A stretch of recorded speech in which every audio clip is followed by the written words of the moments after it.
So hello everyone, welcome back to the YouTube channel of Elite Academy for Competition।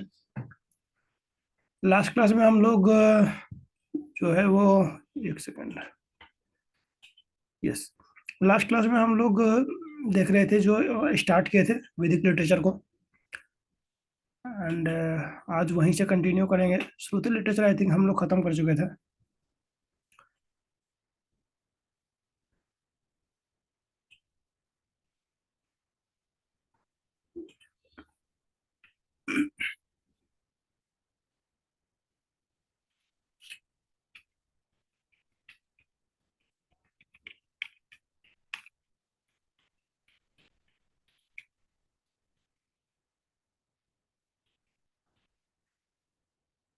ये श्रुति हम लोग खत्म कर चुके थे और आज स्मृति खत्म कर चुके थे ना। श्रुति खत्म कर चुके थे और आज हम लोग स्मृति लिटरेचर को शुरू करेंगे। ये श्रुति नहीं, हाँ ये हो गया स्मृति। स्मृति लिटरेचर जो मेमोरी बेस्ड होता है। ओके, तो इससे पहले जो श्रुति लिटरेचर था ना, उसमें जो हम लोग वेदास वगैरह का जो पढ़े थे वो सारा का सारा था गॉड ओरिएंटेड। ओके, वो सारा का था गॉड ओरिएंटेड, मतलब गॉड ओरिजिन, मतलब जिनका रिलेशन डायरेक्ट गॉड से था और जिनका उत्पत्ति भगवान ही किए थे, भगवान ही का ही लिखा हुआ स्टोरी वगैरह है वो। ओके, लेकिन जो श्रुति लिटरेचर है ना, उसमें जो ये एक आ जाता है वेदांग, उसमें जो ये वेदांग आ जाता है, ये होता है ह्यूमन ओरिजिन का। मतलब ये लोग जो है सो जो मतलब वेदांग को जो लिखे थे, उनका उनका उनका संबंध ह्यूमन से था, वो ह्यूमंस थे, गॉड नहीं थे। और जो वेद वगैरह जो लिखे थे वो थे गॉड। वेद वगैरह को लिखने वाले कौन थे? तो गॉड थे। अब ये जो है ना सो वो प्रोज स्टाइल में लिखा गया है। ये प्रोज स्टाइल स्टाइल लिखा गया। ये एक्चुअली ये ग्रामर का टर्म है। दो तरह का होता है एक स्टोरी। एक पोएट्री होता है और प्रोज होता है। तो पोएट्री को जो होता है वो क्या बोलते हैं, इनडायरेक्ट वे में, मतलब कोई जो मैसेज कन्वे करना है, जो मैसेज पहुंचाना है, तो वो इनडायरेक्ट तरीके में पहुंचाया जाता है। ओके, और उसको समझना थोड़ा डिफिकल्ट होता है। जो prose style of the writing होता है ना, डिफिकल्ट क्यों होता है ये पोएट्री स्टाइल राइटिंग? क्योंकि उसमें जो है सो कुछ इडियम्स और जो मुहावरा वगैरह जो होता है उसको यूज किया जाता है, तो इस कारण से वो डिफिकल्ट हो जाता है पढ़ने में। और जो प्रोज होता है वो स्ट्रेट फॉरवर्ड लिखा जाता है। तो ये एक माइनर सा अंतर है पोएट्री और प्रोज स्टाइल में। ये ग्रामर का टर्म है, आप लोग को इंग्लिश के टीचर अच्छे से इसको बता पाएंगे। ओके, तो जो डिफरेंट फॉर्म्स जो सूत्रास थे इसके अंदर, वेदांग के अंदर, एक था वो शिक्षा, जिसमें हम लोग प्रोनाउंसिएशन के बारे में पढ़ते हैं कि जो मतलब वेद वगैरह का जो मंत्र है उसको मतलब पढ़ने का क्या क्या सही प्रोनाउंसिएशन होना चाहिए, ओम को किस तरह से पढ़ेंगे, स्वाहा कैसे बोलेंगे। ओके, तो ये मल्टीपल चीजें इसमें है। दूसरा है कल्प। अब इसमें हम लोग पढ़ते हैं रिचुअल्स के बारे में कि रिचुअल्स क्यों जरूरी है, क्यों किया जाता है, और कैसे किया जाता है। Okay, rituals, how and why. जो थर्ड टर्म आ जाता है वो है व्याकरण, दैट इज ग्रामर, ये हम सब जानते हैं। और जो चौथा आ जाता है वो है Nirukta. Okay, that is etymology. और इसमें जैसे मेंशन किया गया है किस तरीके से रिचुअल्स को कंडक्ट किया जाता है, रिचुअल्स को कैसे कंडक्ट किया जाता है, वो नृत्य में हम लोग को देखने को मिलता है। अब ये जो छंद है ना, छंद में हम लोग कुछ मेजरमेंट्स वगैरह के बारे में पढ़ते हैं। और ये छंद एक्चुअली, ये छंद भी जैसे ये भी जैसे ग्रामर से रिलेटेड है। अब ग्रामर ग्रामर का जहाँ पर जिक्र आया तो अलग अलग लैंग्वेज का अलग अलग ग्रामर होगा, तो अलग अलग लैंग्वेज का अलग अलग छंद भी होता है। एक्चुअली में ये एक बहुत ही डिफिकल्ट चीज है। और होता क्या है कि मान लीजिए कोई भी एक लाइन दिया है किसी एक पर्टिकुलर लैंग्वेज में, आप लोग इमेजिन कीजिए हिंदी में दिया है या इंग्लिश में दिया है। ओके, तो ये जो छंद है ना, आप तो इसमें जो लाइन दे दिया गया, चाहे हिंदी में दे, इंग्लिश में दे, उर्दू में दे, तो उसमें मतलब आइडेंटिफाई करने के लिए आता है ग्रामर्स वगैरह में क्वेश्चन कि इसमें से छंद कौन सा है। ओके, तो ये थोड़ा, ये भी आपको ग्रामर के टीचर अच्छे से बता पाएंगे। तो ये जो छंद है उसमें हम लोग कुछ टेक्नोलॉजी और मेजरमेंट वगैरह के बारे में पढ़ते हैं। और लास्ट आ जाता है ज्योतिष, दैट इज एस्ट्रोनॉमी।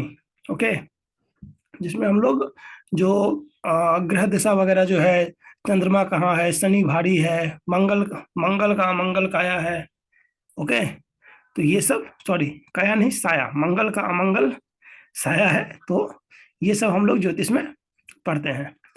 उसके अलावा एक इसी वेदांग के अंदर ही आ जाता है एक कल्प सूत्र। ओके, वेदांग के अंदर ही आ जाता है कल्पसूत्र, जिसमें को हम लोग मल्टीपल सब मतलब मल्टीपल मतलब इसके पार्ट्स हैं। एक इसमें शुरुता है जिसमें हम लोग अग्नि और सोमा का जो वैदिक गॉड थे, ये दोनों क्या है, वैदिक गॉड। अग्नि और सोमा जो वैदिक गॉड्स थे, तो इनको जो है सो क्या बोलते हैं, इनको मतलब इनका जो सेक्रीफाइस होगा, इनके ऊपर कौन सी आहुति चढ़ाई जाएगी, उसके बारे में लिखा गया है। अब यहाँ पर एक क्वेश्चन मैं आप लोगों से पूछता हूँ, मैं बता चुका हूँ कि ऋग्वेद में किन को जो है सो गॉड ऑफ प्लांट्स बोला गया है, और ऋग्वेद का कौन सा मंडल जो है सो गॉड ऑफ प्लांट्स को डेडिकेटेड है। तो उसके लिए आप जो चार ऑप्शन है वो है Indra, option A, option B Varun, option C Soma, या ऑप्शन डी अग्नि। तो आपको यहाँ पर चूज कर लीजिएगा। जो स्मार्ट पीपल उनको पता ही होगा कि जो जो ऑप्शन है वो इसी दोनों में से कोई एक सही आंसर है। आप लोग कमेंट कीजिएगा, मैं उनको हर्ट दे दूंगा। ओके, सेकेंड जो आता है वो है गृह, दैट इज गृह सूत्र। गृह सूत्र में क्या है कि इसमें हम लोग जैसे डोमेस्टिक सेरेमनी के बारे में पढ़ते हैं कि डोमेस्टिक कल्चर वगैरह कैसा होगा। और जो तीसरा आता है वो है धर्म सूत्र। तीसरा आता है धर्म सूत्र, जिसमें कि हम लोग पढ़ते हैं कि पीपल का मतलब पीपल को फॉलो करने के लिए कौन कौन सा लॉज होना चाहिए, किस तरह से लॉज को फॉलो करना है, मैनर्स और कंडक्ट कैसा होगा पीपल का।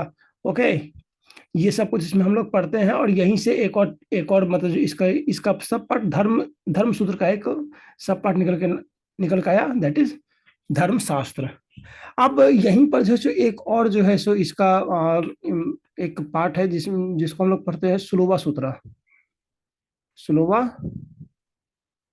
सूत्र, इसमें हम लोग जैसे ज्योमेट्री के बारे में पढ़ते हैं, जो डिफरेंट टाइप के जो शेप होते हैं ज्योमेट्री में, ट्रायंगल्स हुए, सर्कल्स हुए, इन सब के बारे में पढ़ते हैं। इनफैक्ट ये तक भी, ये जो पाइथागोरस थ्योरम जो हम लोग बचपन में जो पढ़ते थे, दैट इज हाइपोटेनस, ये परपेंडिकुलर, ये बेस, तो पाइथागोरस थ्योरम के according H square is equal to P square plus B square, sorry yes, ये जो है ना पाइथागोरस थ्योरम, तो ये इसका भी मेंशन सुलभा सूत्र में हम लोगों को मिलता है। ओके, नेक्स्ट, एक सेकेंड,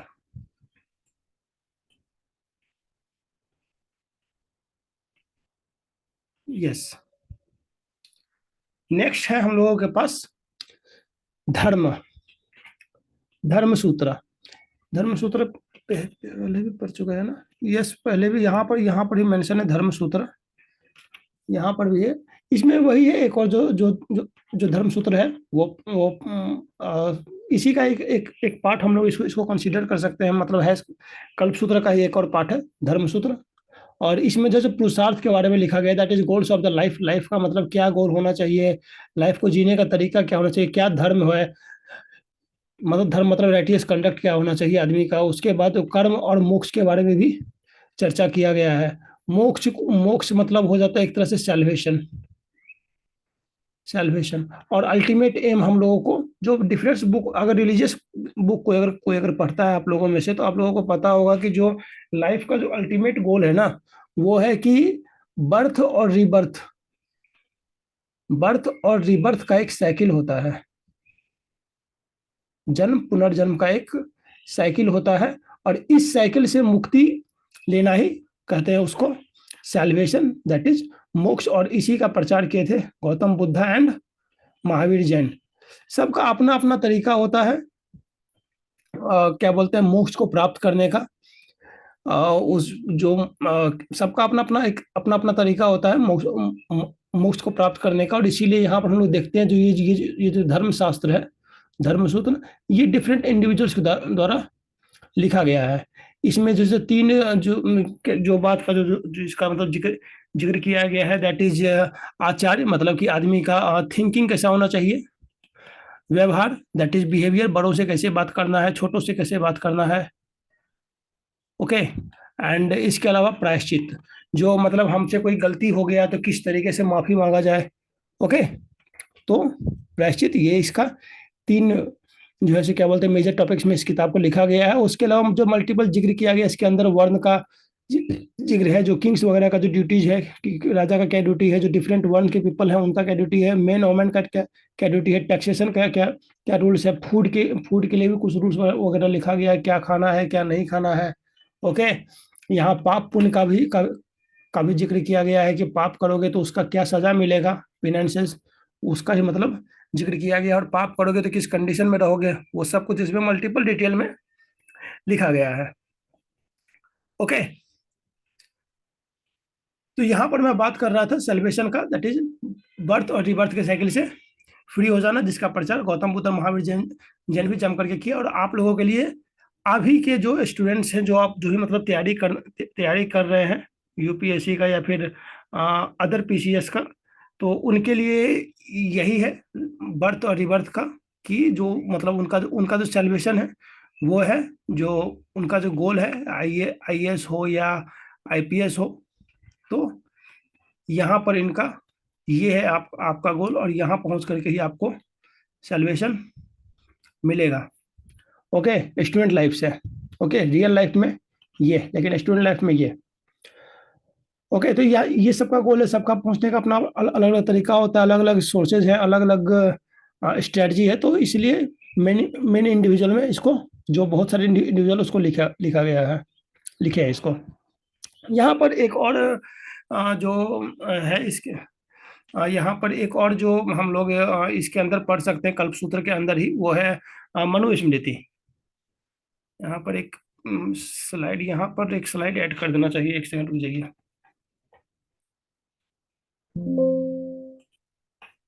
यहाँ पर मैं एक स्लाइड ऐड कर देता हूँ।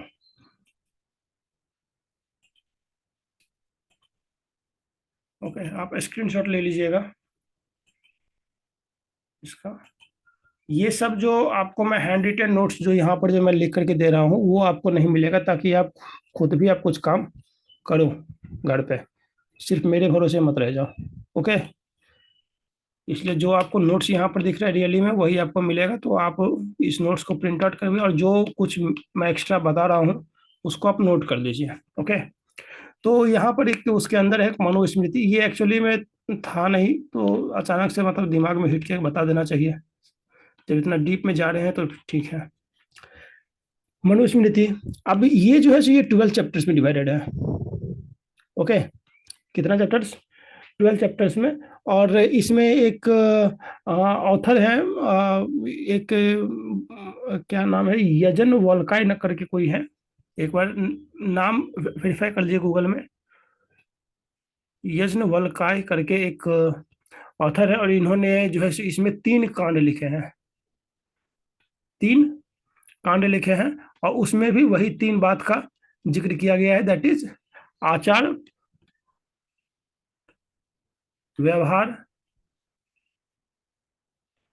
और पुरुषार्थ, प्रायश्चित, पुरुषार्थ नहीं, प्रायश्चित, प्रायश्चित। ओके, आचार मतलब क्या हो जाता है, थिंकिंग, पहले बताया था। व्यवहार मतलब बिहेवियर, बड़ों से कैसा बिहेवियर रखना है, छोटों से कैसा रखना है, गुरु से कैसा रखना है, पेरेंट्स से कैसा रखना है, वो सब कुछ। और प्रायश्चित मतलब सबको पता है, पछतावा किस तरह से करना है, कोई गलती हो गया तो उसको अपना मान लेना है, मतलब अपोलोजाइज करना है।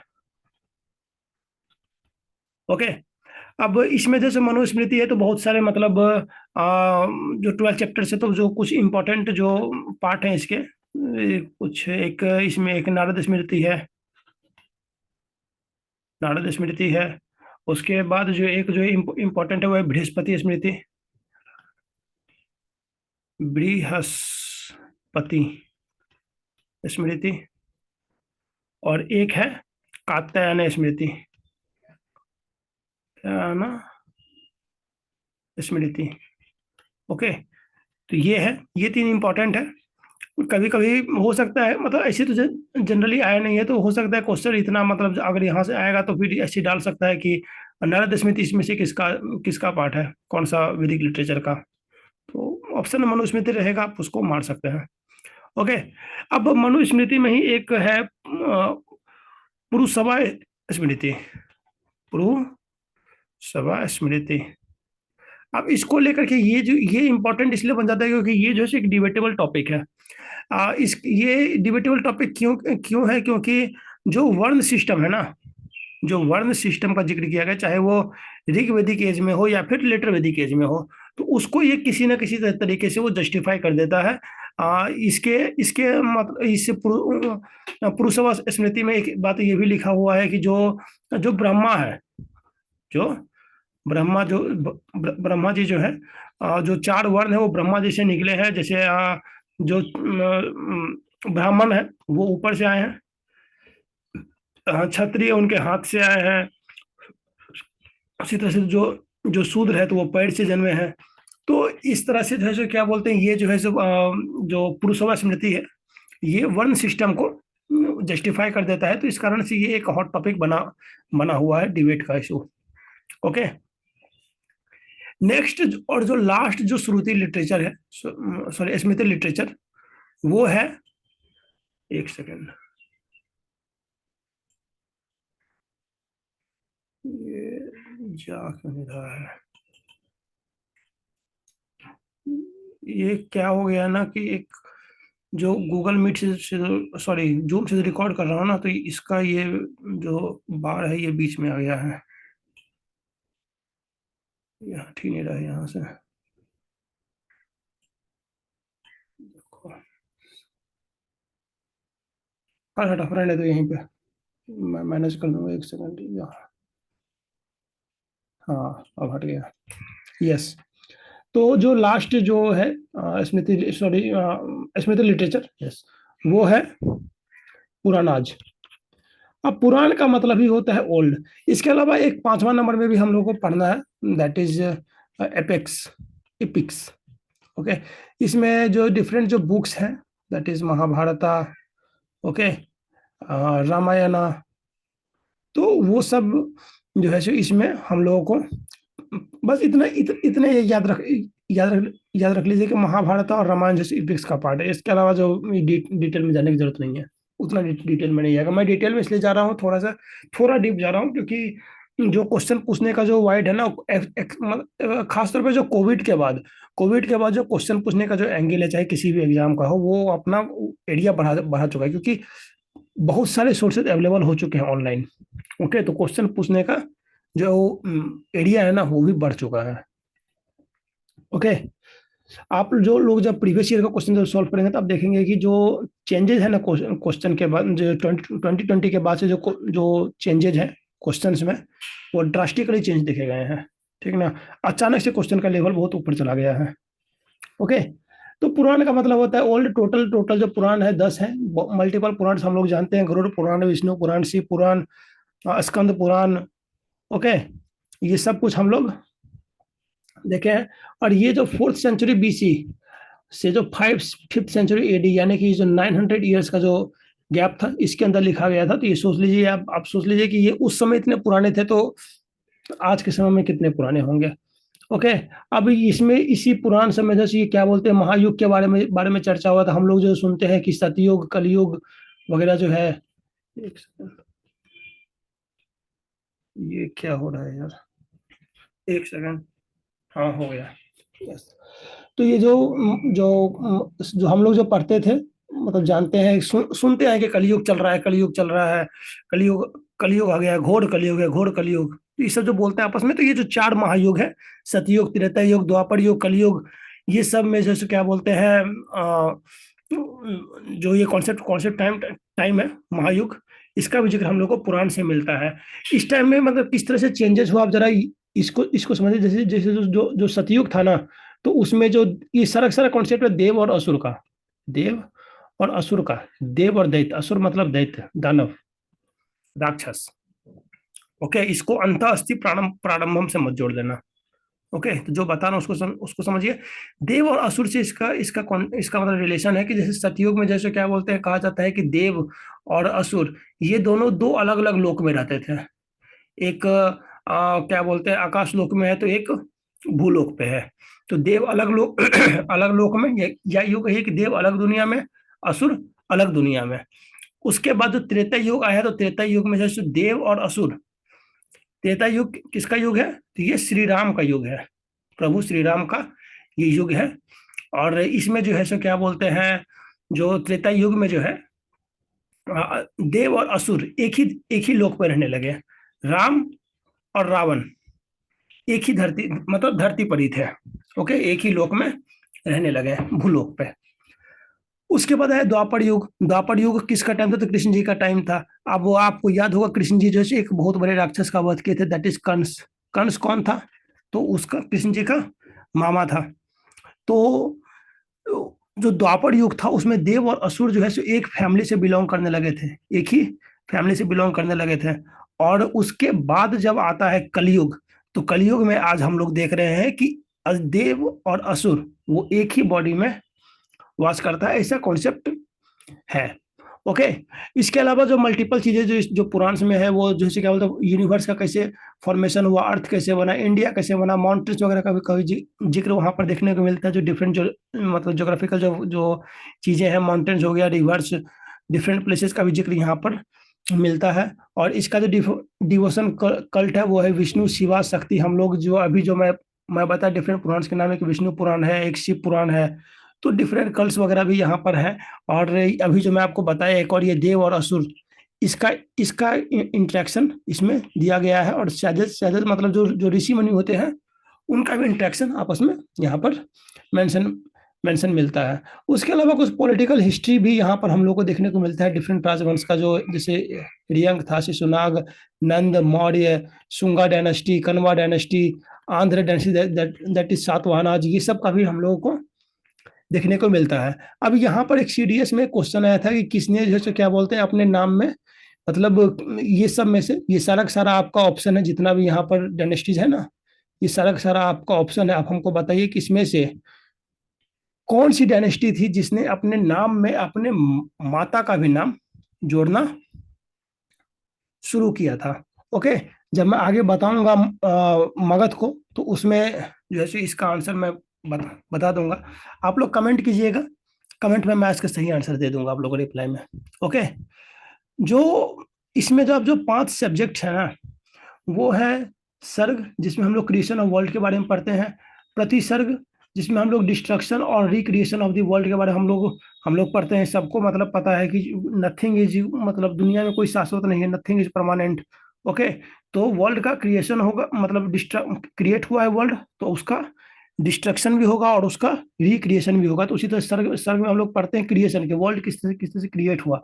प्रतिसर्ग में पढ़ेंगे कि डिस्ट्रक्शन, वर्ल्ड डिस्ट्रॉय किस तरह से होगा और फिर रिक्रिएट कैसे होगा, प्रतिसर्ग में पढ़ते हैं। उसके बाद वंश नाम करके जो एक आता है, एक सब्जेक्ट जो आता है, उसमें हम लोग जो गॉड का जो जेनोलॉजी है ना, गॉड का जो यानी कि जेनोलॉजी मतलब कि जो वंश, भगवान के वंश वगैरह के बारे में और भगवान के पूर्वज के बारे में हम लोग उसमें पढ़ते हैं। उसके बाद मानवाव्रता, मानवाव्रता में जैसे क्या बोलते हैं, मनु, जो मनु स्मृति के जो डिफरेंट मनु हैं, उनके बारे में हम लोग पढ़ते हैं। और एक है वंशचरता। वंशचरता में हम लोग जो सूर्यवंशी जो इतिहास है और चंद्रवंशी जो इतिहास है, उसके बारे में हम लोग को यहाँ पर मेंशन देखने को मिलता है। तो मोटा माटी यही था जो श्रुति लिटरेचर जो था, सॉरी स्मृति लिटरेचर, मोटा माटी यहीं तक था। And that's all for today now. मिलते हैं हम लोग नेक्स्ट क्लास में, हम लोग बुद्धिज्म एंड जैनिज्म को स्टार्ट करेंगे। Okay, that's all for today. Thank you and have a nice day.